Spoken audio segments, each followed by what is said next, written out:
আচ্ছা রাহুল, তুই আজ এত চুপচাপ কেন? চেহারায় দেখি গম্ভীরতা লেগে আছে। আসলে কিছু একটা অনেক দিন ধরে বলতে চাচ্ছি তো।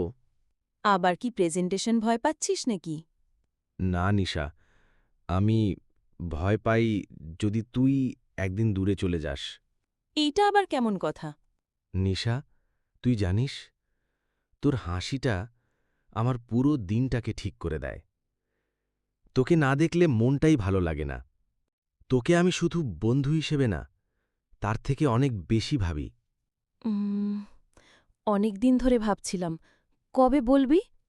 তুই জানতিস, হ্যাঁ বোকা, আমি সব সময়ই বুঝতাম, কিন্তু চাইছিলাম তুই আগে বলিস। আর আজ তুই বলেই দিলি, আমি খুশি। তুই তাহলে মানে হাত বাড়িয়ে দিয়ে, আমি তোর সাথেই হাঁটতে চাই, প্রতিদিন, সারা জীবন।